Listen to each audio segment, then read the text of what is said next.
This has been my life today with this laptop doing its own thing when it wants to do it.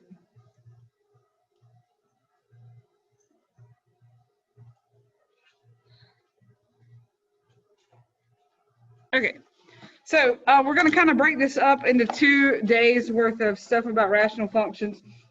Today is going to be about finding holes and vertical asymptotes. And then tomorrow we're going to look at horizontal asymptotes and oblique or slant asymptotes. So just kind of, if you remember, a rational function, and you can just find some space around, we're talking about something like this. So f of x equals p of x over q of x. So where p of x and q of x are 2 functions. So maybe we'll say, for instance, it was 3x plus 2 over x minus 5. I don't know, I'm just making something up there. That would be a rational function where the top and the bottom are both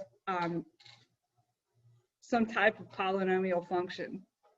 They could be a constant as well.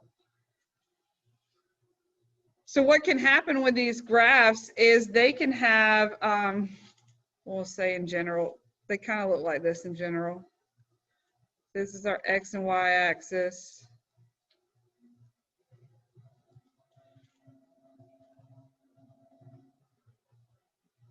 They usually have, kind of look a little exponential, but they usually have multiple parts to them.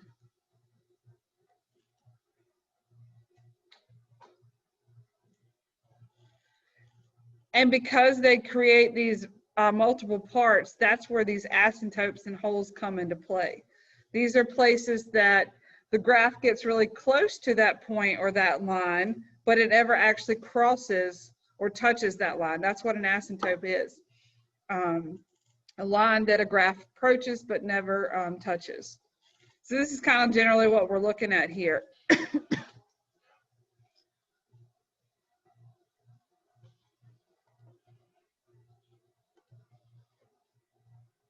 So holes or points of discontinuity is what we're going to look at first. So these are the steps to figure out if a graph has a hole in it. So one is going to be to factor the numerator and denominator.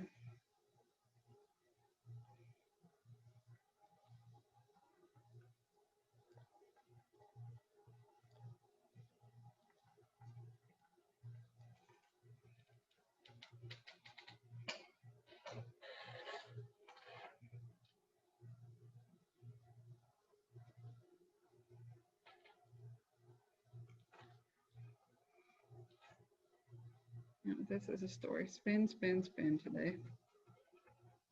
All right. So let's say that here is our example that we can use. F of x equals, we're going to do x squared plus 5x minus 6 over x squared minus 8x plus 7. That is minus there. Y'all probably have a lot more space to write than I do in these little teeny boxes. So it says factor both of those. Remember how to factor something like the numerator, x squared plus 5x minus 6. What were the ways to factor something? Did you say FOIL?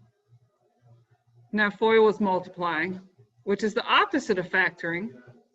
Related, sort of. Box is also multiplying. Yep. Brock's got it multiplying down. He knows how to do that. That's good. We want to go the opposite way. You're putting it together. We want to take it apart. There were generally kind of like 4. You added in a 5th one into Math 3. you had the first thing you always look for when factoring was the GCF. Does that sound familiar? Greatest common factor. Okay. Then you ask yourself, how many terms did you have left over after you took the GCF out? So if you had 2 terms left, you might have had a difference of 2 squares, or a difference of 2 cubes, or a sum of 2 cubes. Those sound familiar? Okay. If you had 3 terms remaining, then you tried to use slide and divide. Yeah. And then if you had 4 terms remaining after you did GCF, then it was grouping. Does it all kind of ring bells? All right. So if you need some extra practice on that, you're going to have to find yourself a YouTube video or 2, because we're not going to go back through how to factor per se. It's kind of expected you know how to do that. So looking at the numerator here, x squared plus 5x minus 6, does that have a GCF? No. Okay, so then you ask yourself, how many terms does it have? 3. So it's a trinomial. So you want to try to do slide divide. So I'm going to use this extra space over here and do that. So x squared plus 5x minus 6. We're going to do slide and divide here. So this time it's understood 1 in front of that x squared. So we would slide and multiply. What's 1 times negative 6? Negative 6. So we have to come up with 2 numbers that if we multiply them together, we got negative 6. And if we take the same 2 numbers and we add them together, we get 5. What would that be?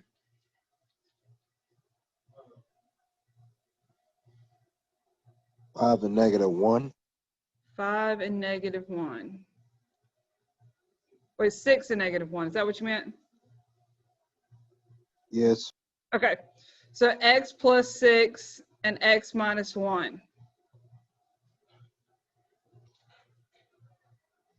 This is the part that a lot of us forgot, is the actual divide part. We did the slide great. We found our factors great. But if we forget to divide, you had to take each of these factors and divide by your a, your leading coefficient here. Now, obviously, in this case, that's not going to really change much. These are still going to stay 6 and negative 1. But if that coefficient had to been a 2 or a 3 or something like that, then that's where it becomes really important that you make sure that you divide. So we got the numerator now is going to be, we factored it, it's x plus 6 and x minus 1. Now we got to do the same thing for the denominator. So the denominator is x squared minus 8x plus 7.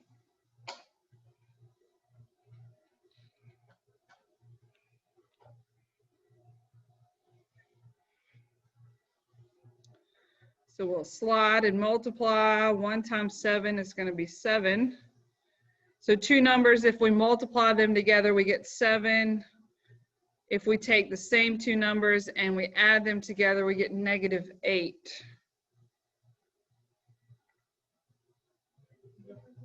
Negative 7, negative 1, yep. I'm going to write those down when this thing stops spinning. All right, there we go.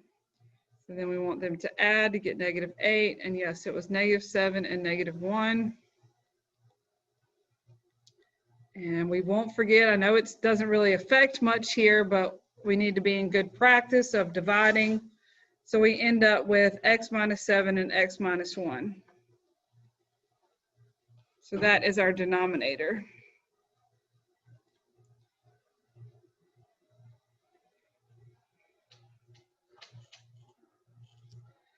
And so that was the first step, factor numerator and denominator. And we are trying to find the wholes in this rational function. All right, after we have factored, we will look for and cancel identical factors.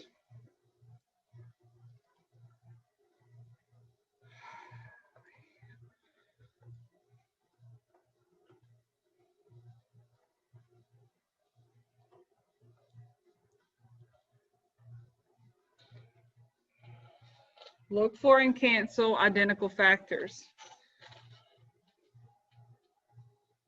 So think about what we just had. We had x plus 6 and x minus 1 for my numerator, and x minus 7, x minus 1 for my denominator.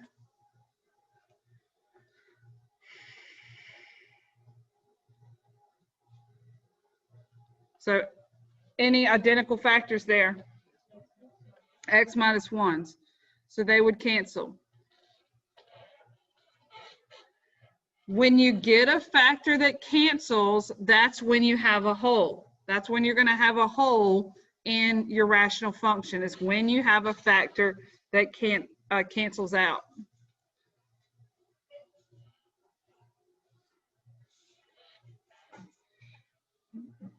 So we've factored it, we've looked for ones that canceled. Now we're going here. We will set the canceled factor equal to 0.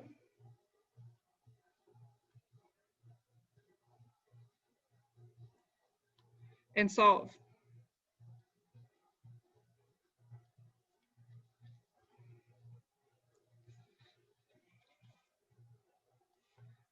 I'm going to say the answer will be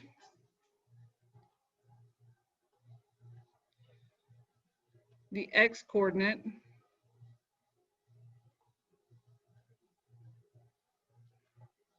of the whole.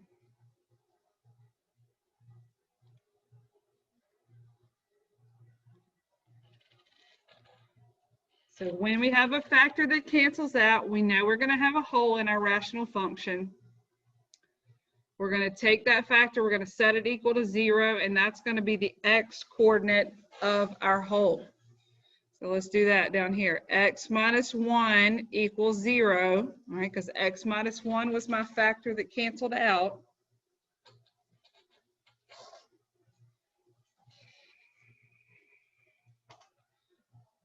All right, so if I was going to solve this equation, I'd do what? Add 1. And so we end up with x equals 1.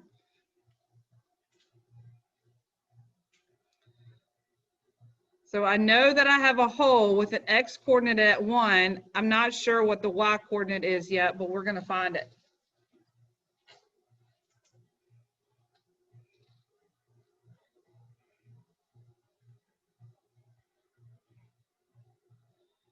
So we factored, we canceled out identical factors. We took the canceled out factor, set it equal to 0, solved it. Now we got to find the y coordinate that goes along with that x coordinate. So to do that, we will plug the x coordinate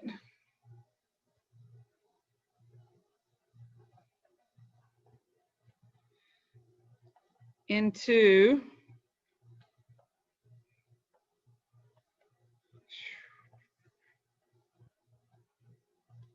what I'm going to call the leftovers. And it's not leftovers you eat.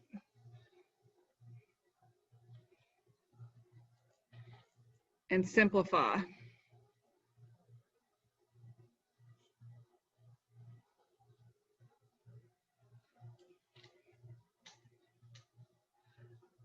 So by leftovers, I mean, what did we not cancel out when we were canceling out identical factors? Go ahead. X plus 6 and x minus 7. So those are my leftovers, x plus 6 and x minus 7. So I'm going to take that x value that we just had, which was what? 1. So I'm going to plug in 1 for x in both of my leftovers.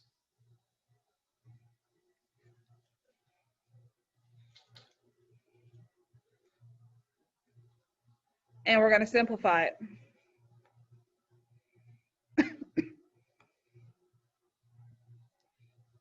And I will write it when it stops spinning.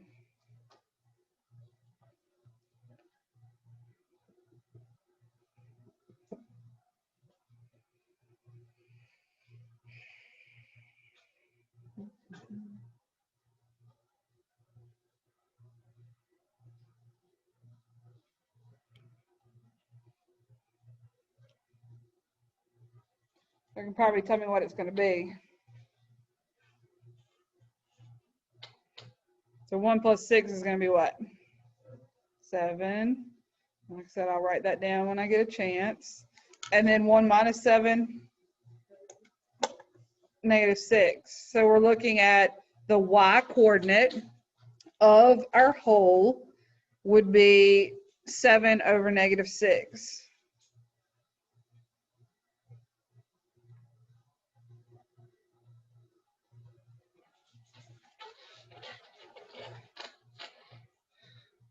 So kind of our entire whole here would be the ordered pair 1 and negative 7/6.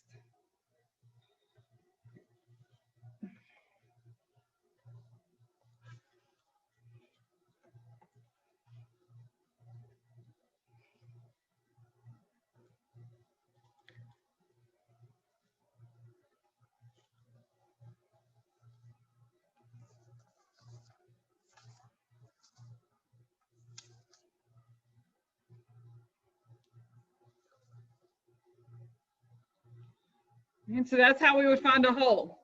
And you want to always find, see if it has a whole first. That needs to be your first check when you're looking at rational functions. See if you have a whole. If you have a whole, then that's going to affect other parts of the rational function. So first thing is find, does it have a whole? Any questions there on how to do that?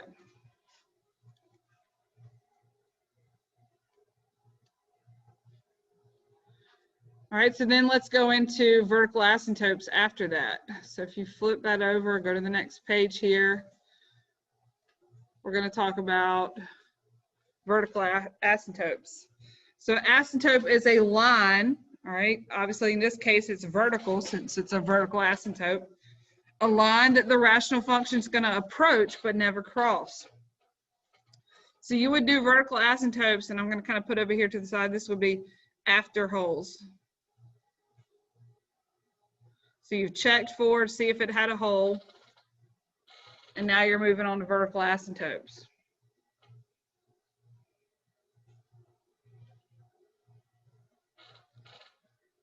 And to do this, we'll say to find factor the denominator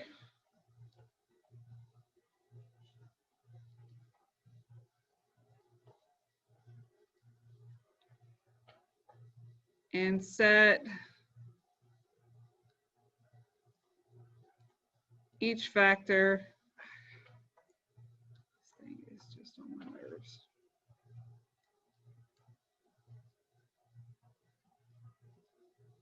Equal to 0 and solve.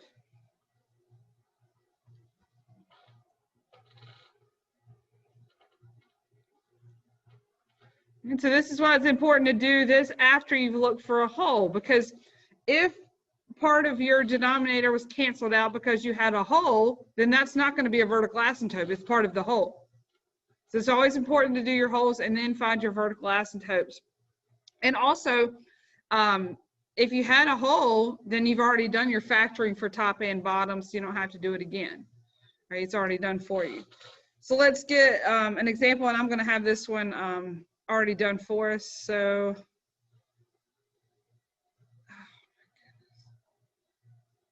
this thing is just.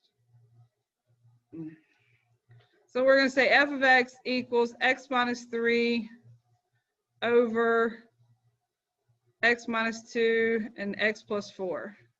So let's say it's already factored for us, the denominator.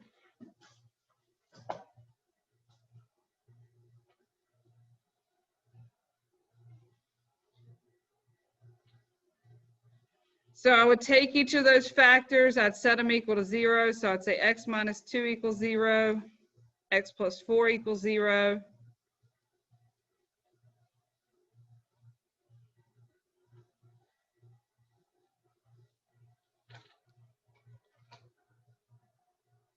And so I'd get vertical asymptotes of what? Positive 2 and negative 4. Yep. X equals 2. and x equals -4.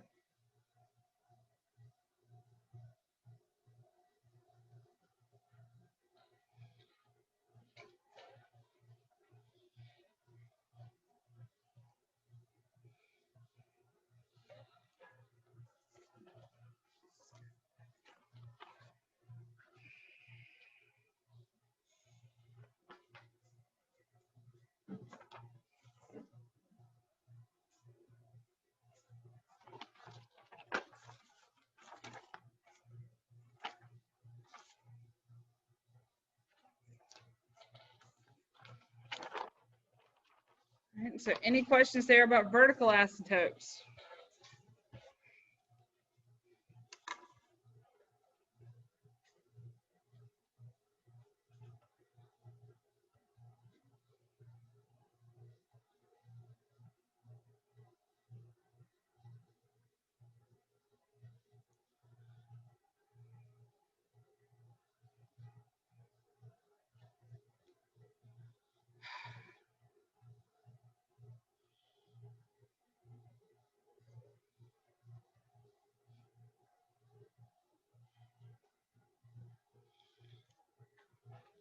So we're going to do some examples when my computer stops spinning.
Okay, finally.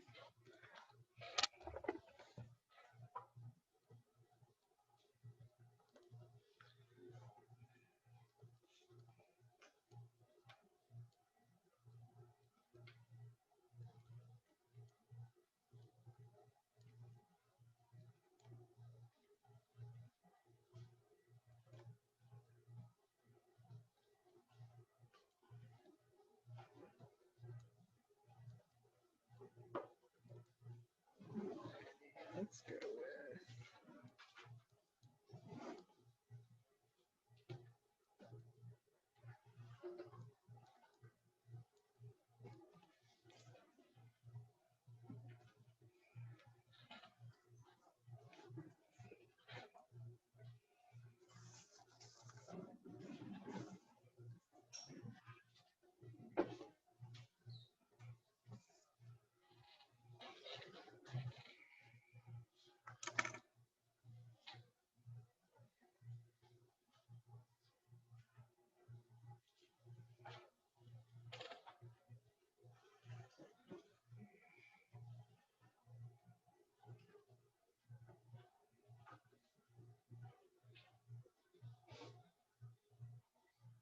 All right, so we want to find, does it have any holes or points of discontinuity, and it doesn't have any vertical asymptotes. And I'm going to abbreviate here. This is VA for vertical asymptote.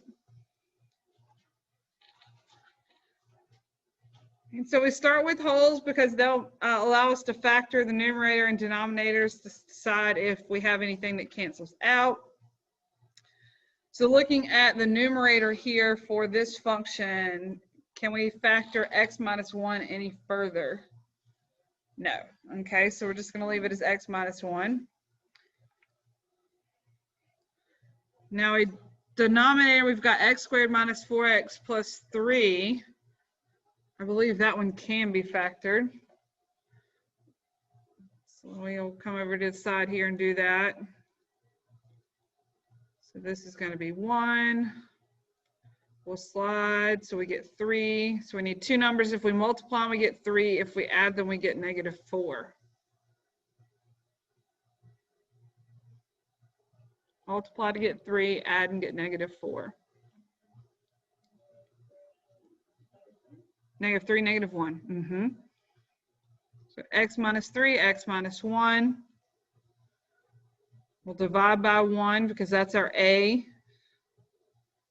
I know it seems pointless in this case because they don't change, but it's a good habit to get into. So we get x minus 3, x minus 1.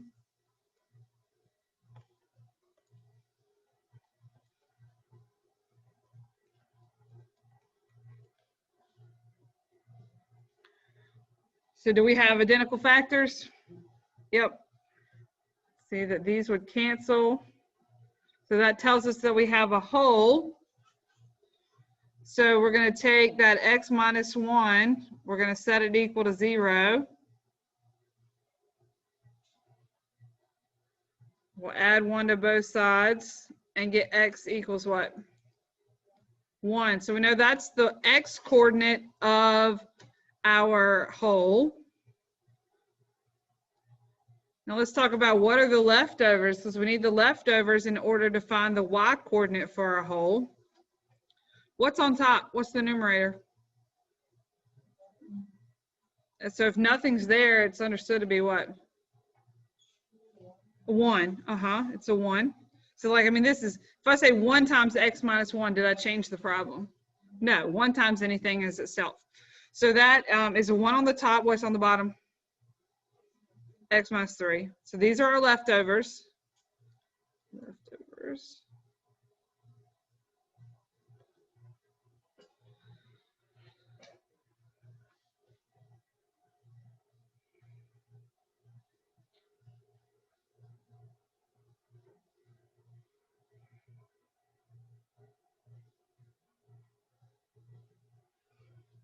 Mine's not responding again.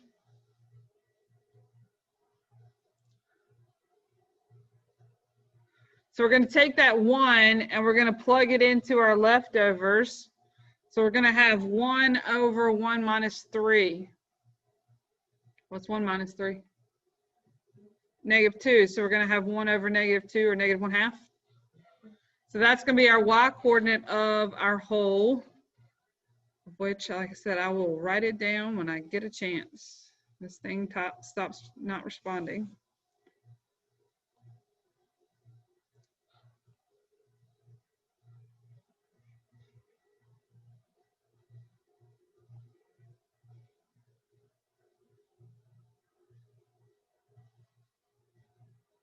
Okay, there we go. So 1 into my leftovers. So that's going to be 1 over -2. So this is our y coordinate. So our whole as a ordered pair is 1 and -1/2.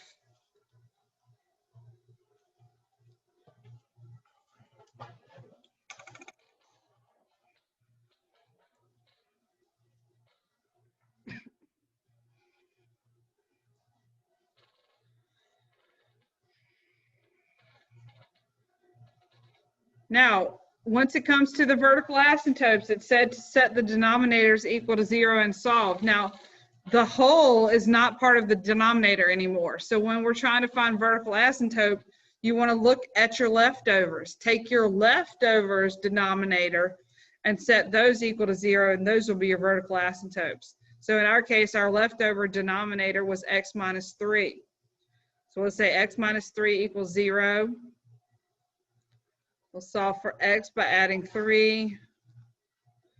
And we'll get our vertical asymptote as x equals 3.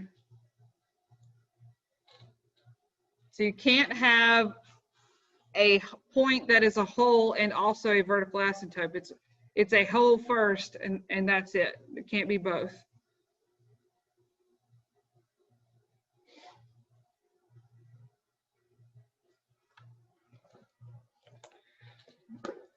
Let me see if I can get this thing to function with trying to show you what it looks like in Desmos. And you're like, what is this graph? You're talking about holes and everything. What are you talking about?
Come on.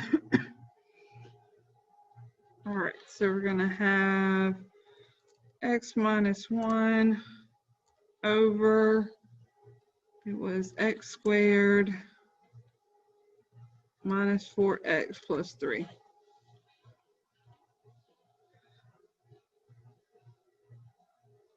So there's what that function looks like. Now, the one thing that you're gonna have a hard time just straight seeing is where is that hole? What if we get, I'll see if it's gonna get close to it, if we can get it. Asking a lot out of this computer today. So there it is. Yep. Come on. All right, so you can see there. There's the hole. It's not going to necessarily show it to you, but if you know where it is and you click on it, you can see that it says undefined at 1, and that was negative 1/2. So that's literally a hole in that graph there. But you can also see, you can see that vertical asymptote. Nope, wrong way.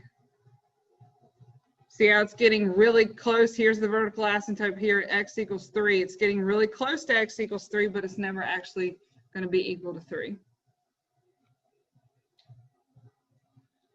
Any questions there? Okay, let's do a couple more.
And wait for the computer to respond. They say, here, teach online all the time, but let's give you technology that came from the Stone Age to do it. Okay, here we go. F of x equals x squared plus x minus 12 over x minus 3. So we want to know, does it have any holes? And if so, where are they? And does it have any vertical asymptotes?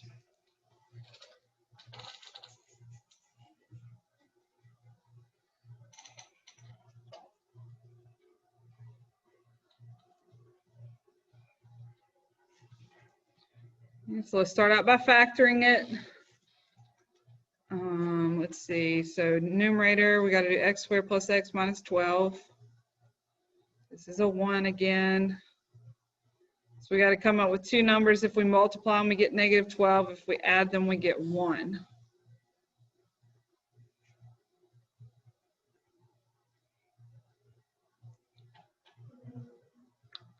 Negative 12 and a positive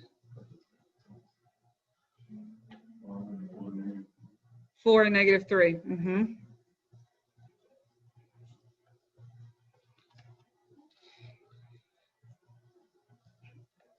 I'm going to go through the process. I'm going to do my dividing, even though I know that this time it's not going to change anything. So for my numerator now, in my factored form, I have x plus 4 and x minus 3. My numerator, or excuse me, my denominator is x minus 3. So do I have any identical factors? Yep. So these are going to cancel. So that tells me I have a whole. And I'm going to use that identical factor that canceled out to help me find that whole.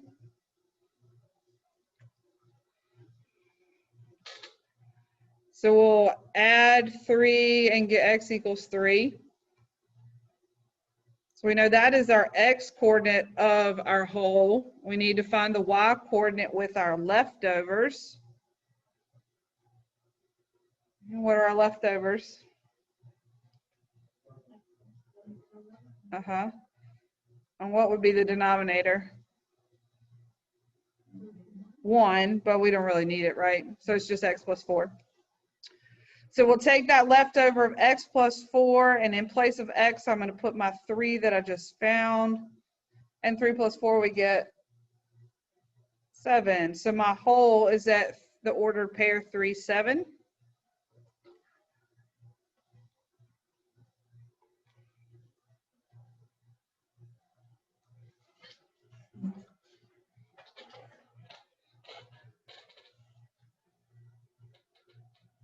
Now, if I'm looking here at the leftovers, because that's where we're looking after we've done our wholes to do vertical asymptotes.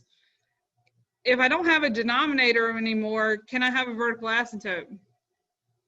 No. All right, I don't have anything to set equal to 0. So there's no expression there, because this is understood to be over 1. So there's no expression there that I can set equal to 0.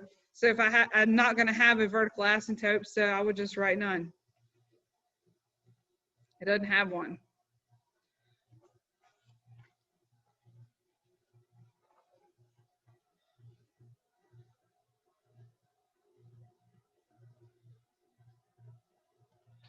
And I'm playing with fire here, but I'm going to try to see if I can let you see what this one looks like. So this was x squared plus x minus 12 divided by, nope. Of course, you're not going to let me do it that way.